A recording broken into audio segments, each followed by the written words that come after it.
Welcome back to the New World Next Week. I'm James Corbett of CorbettReport.com. And I'm James Evan Pilato of MediaMonarchy.com. And don't blame me, I voted for Giant Meteor. We've got that story. Plus, they just finished building the largest radio telescope ever. But first, our first segment honestly could have made its own episode. But in a lot of ways, I think Corbett and I made that episode about a decade ago. This just in.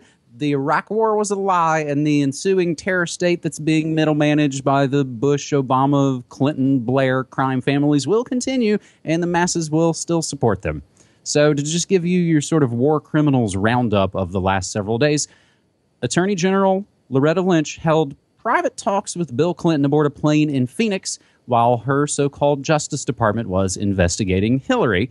And the article from Vox, Bill and Loretta's meeting scandal is every Clinton scandal in miniature. Then a couple days later, on the 4th of July, the New York Times mentions in passing a renewed job offer for Loretta Lynch should Clinton become president. And we've got that link for you as well. And then the day after, our so-called Independence Day, the FBI, yes, the very same one that was run by fine Americans like J. Edgar Hoover and routinely sets up patsies for phony terror busts, they decided no prosecution with Hillary. And in doing so, really nullified at least 6 criminal laws: destruction or removal of property to prevent seizure, tampering with a witness, victim, or an informant, destruction, alteration, or falsification of records in federal investigations and bankruptcy, concealment, removal, or mutilation generally, public money, property, or records, and gathering, transmitting, or losing defense information.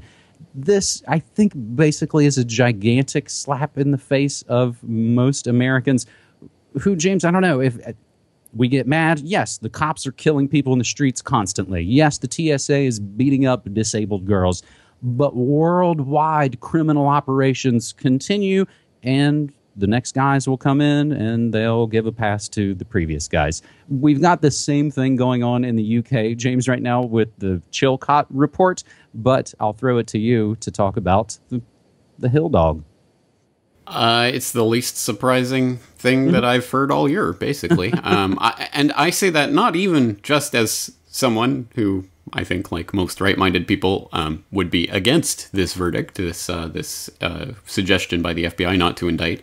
But, I mean, even the Hillary supporters, even the Hillbots, clearly no one is surprised by this. No one expected an indictment, except, I mean, crazy people who were thinking there was going to be some sort of justice. But it's no surprise to me whatsoever. I imagine it's no surprise to you, or no surprise to any of the audience. It's just depressingly unsurprising. And it's just another sign that when any amount of criminality that the public is willing to put up with is the amount of criminality they will live under. And that, I think, is playing out quite well. So a few days before the release of this new Chilcot report, it was reported the ICC came out and said, well, we're not going to investigate Blair, but we might prosecute some of the soldiers. And now, today, yes, the Chilcot report is out. It took many, many years and many, many millions of dollars to report that, yes, the 2003 Iraq War was unnecessary. And there you have it. Your war criminals don't investigate other war criminals round up. Hey, maybe Tony was celebrating the 11th anniversary of 7/7 as we are publishing this 276th episode of New World Next Week on the 11th anniversary of 7/7. James, any comments on the Chilcot report? It's actually a lot fresher than this Hillary story is as we go to tape. Again, unsurprising, and again, it's just one of those things where there's a lot of little quotes that you could pull out of there. Oh, look, they're really, castigating Blair's administration for everything it was doing, the Blair government, but it doesn't result in anything. It has absolutely no teeth. They're not going to prosecute, indict, do anything, so it's meaningless in the end. What's the point of this big report that goes into all these details that does absolutely nothing? It will change nothing, and the only lesson to be learned here for the future would-be criminal misleaders is, hey, just go for it. There's not gonna be any repercussions. James, I think the quote you were looking for is, what difference does it make? That's the one. That's the phrase that pays. And we saw it over the last several weeks, and we all see these little goofy things that we scroll by, and there are a lot of times things are so bad we need a little laugh here and there to kind of ha ha ha. And we've talked about a lot of times how satire, whether it was The Onion or otherwise, can in some ways go from being a healthy kind of steam valve and putting the feet to the fire, keeping the empire honest, all those lofty goals of satire, into just sort of normalizing things. And we kind of go, well, whatever. So we saw this story several weeks ago. I didn't think I'd actually be talking about it here on New World Next Week, but 13% of Americans prefer death by giant meteor over Clinton or Trump. A new poll indicates that 13% of American voters would prefer a giant meteor causing an apocalyptic firestorm over supporting either Donald Trump or Hillary Clinton for president. This means that a flying space rock, likely to reach the 15% threshold to participate in general election debates, more so than Gary Johnson or Jill Stein. Public policy polling included the giant meteor in its latest survey, which shows 43% of respondents favoring Hillary Clinton, 38% selecting Donald Trump, and 13% throwing up their arms to welcome the giant meteor as the country's new head of state. The giant meteor seems to be absorbing support from the Bernie Sanders camp, securing a whopping 27% of nonpartisan voters. So this is one of those kind of nice, funny kind of respites from what seems like the nonstop emotional con game known as the presidential selections. But James, I've been thinking about this a bit, and I've been talking about it on the morning show as well. And I think it's summed up with a story from the Washington Post last month. Disdain for Trump Clinton so strong, even the dead are campaigning. As the Washington Post reported, quote, one of the quirkier byproducts of a campaign season defined by vitriol and polarization has been a dramatic increase in the number of people whose last words are being used to campaign.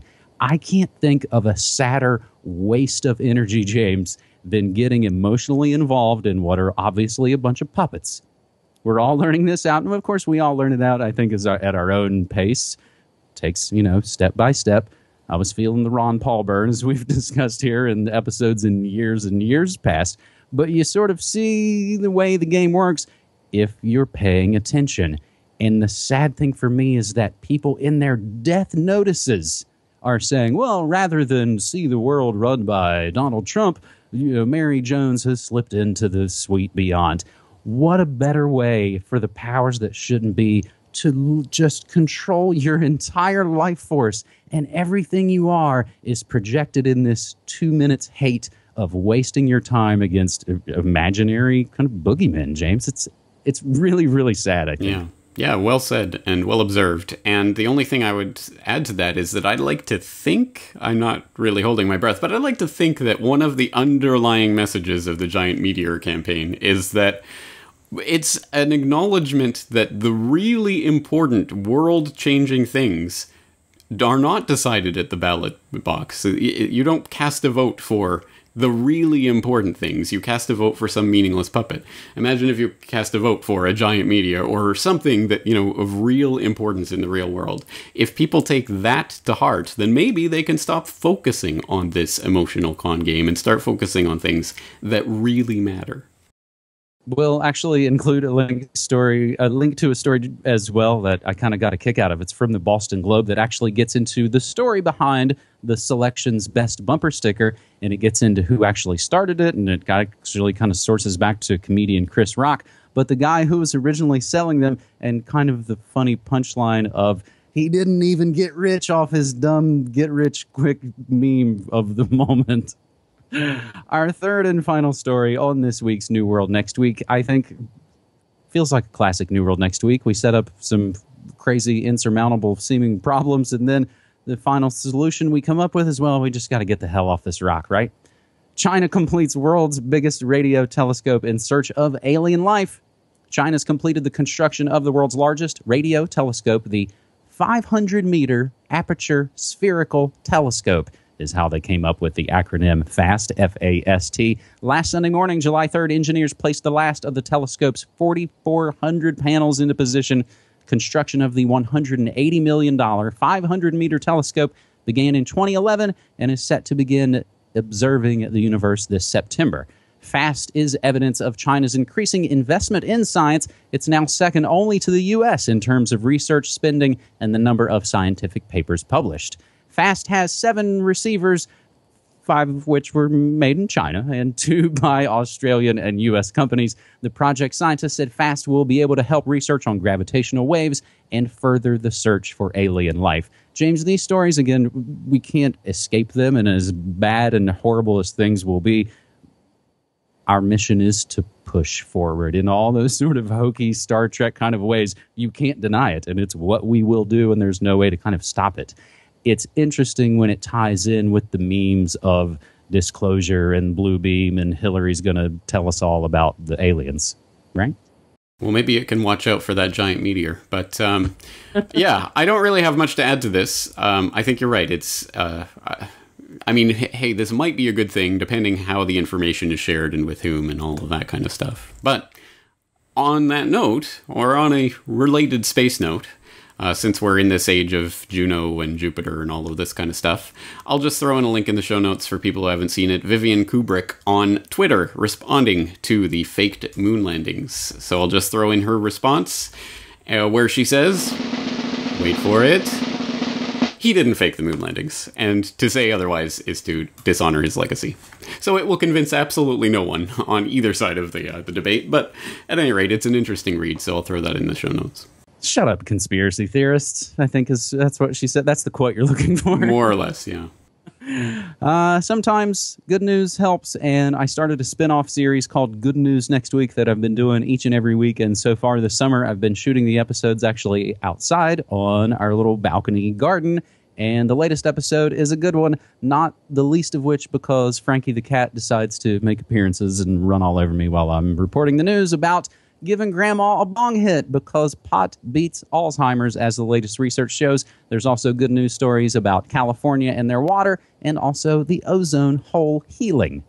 So those are your good news next week stories. However, some of the other stories we're watching using hashtag New World Next Week. James, this is a twofer for you that I think is one of those deaths to the cult of scientism. USGS worker falsified test results affecting research projects for years. And this is your brain on bad data. fMRI bugs could upend years of research because, as the UK Register put it, someone finally got around to checking the data. Meanwhile, British Gas offers free weekend electricity if you install a smart meter. And you know that massive payoff to Israel we reported on a couple of weeks ago? Don't worry, you guys. Obama just offered to substantially sweeten that largest military aid package ever, making it the even larger military package ever. U.S. police access civilian data for fun and profit. And back here in the USSA, Starbucks workers are learning the grim reality of a higher minimum wage. I mentioned the morning monarchy. James, I actually do that every weekday morning at 9 a.m. Pacific time, and I do it live via my own stream and website, and we do it 5 days a week. And I think for me, it's the best way to kind of get out there. And I think in a lot of ways, what did actually someone say? I really let my personality through on the morning monarchy because I'm so reserved here on New World Next Week. I know, because I crack the whip so hard. Stay in line. Yeah, I would say the theme for today is business